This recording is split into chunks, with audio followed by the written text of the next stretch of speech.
Buenos dias and welcome back to another video, everybody.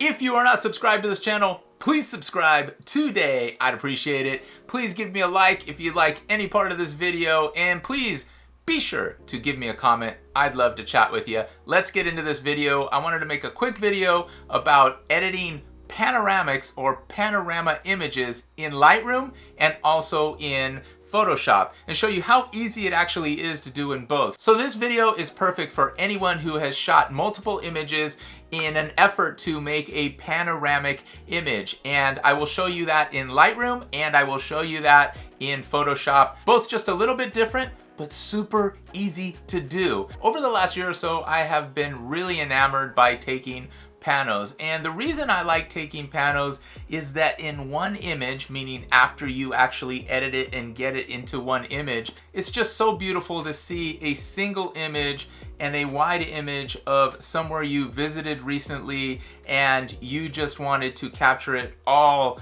and get all that goodness, and you just wanted your eyes to scan across the screen or a printed image. And I truly believe that's what panos do for you. They allow you to observe and scan and take in the moment in an effort to remind you of what that space and place was like. Over the last year, I've been lucky enough to do a little bit of traveling, and I love capturing panos. The one you're seeing here is in the Nevada desert. I was making my way out to a ghost town, and I was on this highway for quite a long time, and the vistas were just too inviting. I had to pull over. In fact, I made a video about it right here.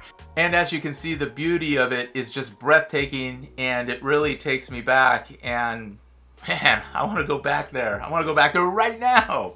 The next shot is on the Pacific Coast Highway leading into Northern California and to Monterey and the Big Sur area and headed towards San Francisco. What you see here is the Big Creek Cove Bridge. This is about 3 images. The next one is absolutely one of my all-time favorites. This is Crater Lake, and man, Crater Lake did not disappoint. We spent a lot of time there. I turned this one into black and white, and this is one of my favorite images, period. Pano, no pano. Man, it's taking me back. It's taking me back. All right, let's keep moving on through some of these. Last winter in Los Angeles, I was lucky enough to get down to a local park and shoot across the city and get the mountains in the background and get the span of the Los Angeles skyline. So that was really cool. This is early morning Joshua Tree, actually one of the last shots that I took after spending all night capturing Milky Way shots. This is a different Milky Way shot. This is up in the San Bernardino Mountains, Lake Arrowhead. Got an opportunity to go down a trail, super dark. I was actually a little scared, if I am going to be honest. I kept looking over my shoulder because the path was super dark. I was able to get out there and get a little bit of the Milky Way, so I was really pleased with this shot. So this one didn't turn out so well, but this was a trip just a few months ago where I was in Charlotte, North Carolina, and I went downtown. You have part of the city showing itself there on this little roundabout exit. This is a 16-shot pano, but as you can notice, the bottom of the image didn't turn out all that well. I was still happy about the composition and actually strategically setting up all 16 shots. So yeah, I like this one. This was 2 summers ago in West Virginia. I love this one. It was a rainy, on and off type of day. We were moving along up the eastern border of the United States, headed toward Niagara Falls, and this place was really cool. This image is not sharp, but I do love the scene. I want to go back here and get a much better image, but this is one of my early panos, and I'm really happy with I guess I'm happy with all of these. All the ones that I'm showing you, they bring back a lot of memories, and I'm super happy about these. This is in Los Angeles from Elysian Park. I shot I think this is a 4-shot, maybe a 5-shot pano of Dodger Stadium on the left, and then the city kind of in the background to the right of it. and then of course the parking lot and the street that goes around Dodger Stadium. I was really trying to capture some light trails, but it was just such a long street and cars weren't really moving all that fast. It was kind of hard to get, but I do like the juxtaposition of the super bright light of the stadium and kind of the haze that the city was sitting in. And once again, you got it. I really like this shot. And let's look at the next one. This was also at Crater Lake. Crater Lake is actually to the right and down. And my wife and I, we were actually sitting in the snow. Again, not a super sharp image. I believe I handheld this one and shot 3 different images from left to right and was kind of able to get a little bit of a sunburst there on the sun that was starting to set there in Crater Lake. The next one was right here in Orange County.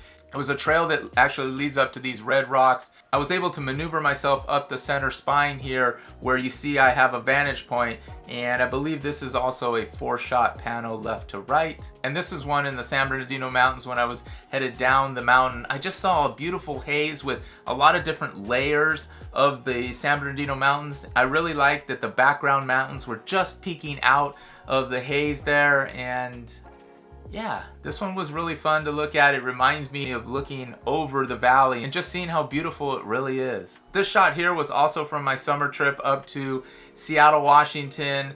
Woke up super early and met up with a buddy of mine from YouTube, Kieran, goes by Beakazor on YouTube, and he recommended this area and it didn't disappoint. It wasn't the best day to shoot, but this is probably 5 or 6 shots. I really like when they're a little bit thinner. You can't really appreciate panels that much on an iPad or a phone. When you're looking at it on a monitor, it just reminds me of how beautiful that city really is and the good times my wife and I had exploring the city. Such a fun time, such a blast. This is back in Nevada about 8 months ago. I showed you an image earlier of one side of the highway with the beautiful striated mountains. This was the other side that had still tons of snow. And again, both sides, I was just like back and forth, had to stop.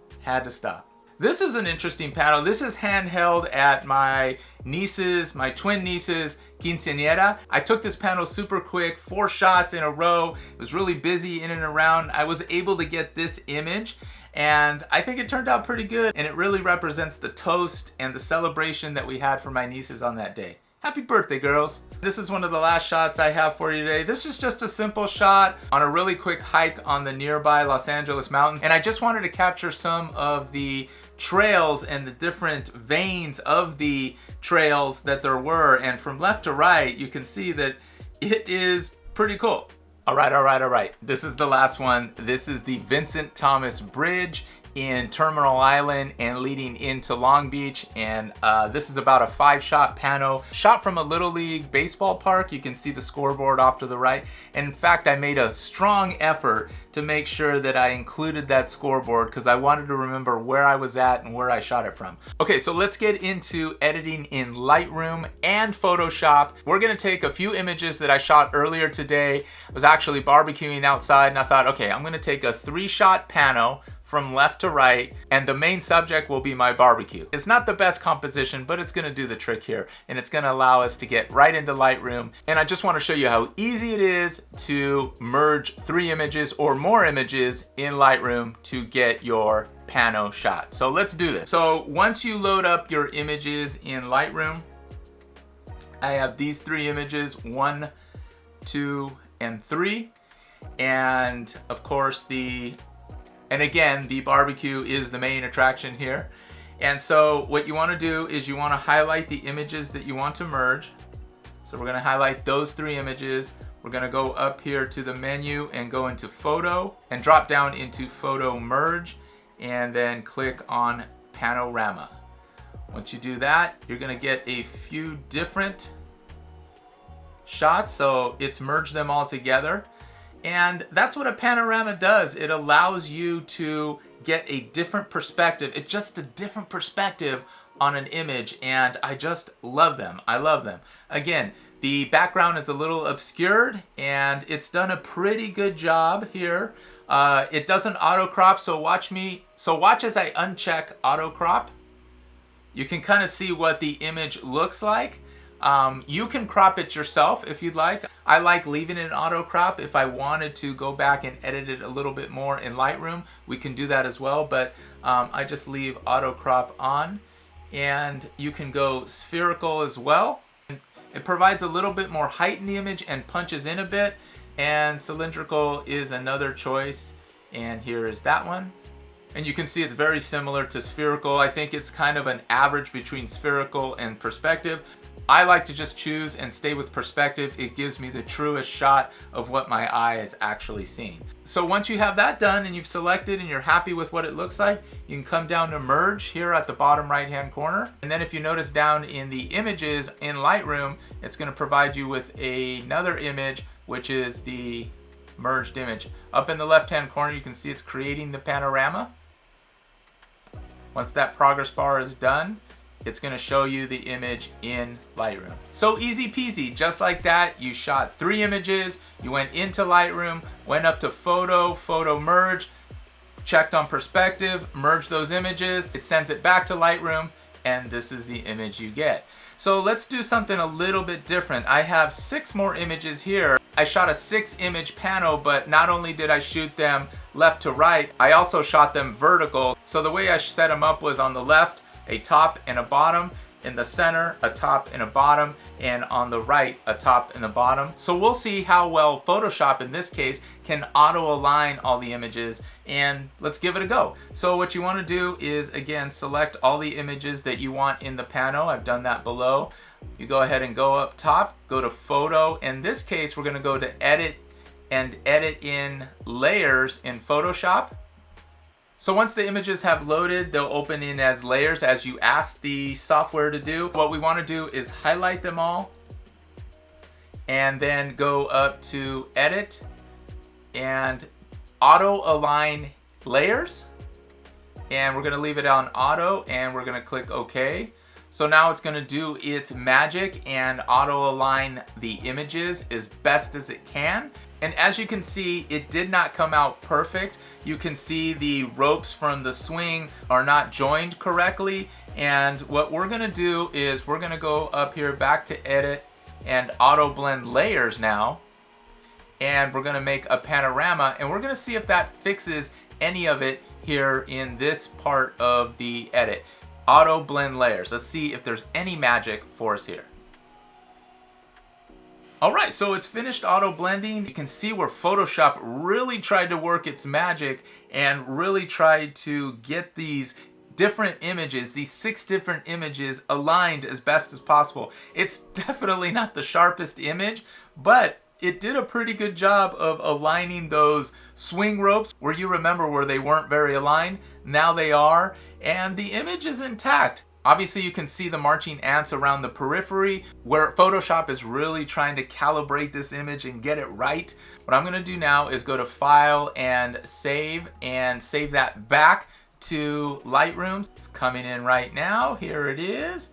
And bam, there it is. Obviously, you can do some more editing to this shot, and if I had taken my time and handheld this a little bit better and focused everything right, I think we would have even gotten a sharper image. But I'm super happy with what Photoshop was able to do and really save me in terms of getting this image in 6 shots and make it one cohesive panorama. Everybody, that's it. I'm glad you were able to hang with me today. Thank you for allowing me to tell my stories, and I hope you enjoyed that. If you have any questions, please leave them down below in the comment section. Please subscribe if you're not subscribed. Give me a like if you liked any part of this video. I appreciate you all, and goodness gracious, thank you to all the new subscribers that I've had in the last couple of months. I appreciate you, and all the people that have been with me the whole time. Boom, right here. All right, we're gonna see you on the next one. Peace. Buenos dias and welcome to...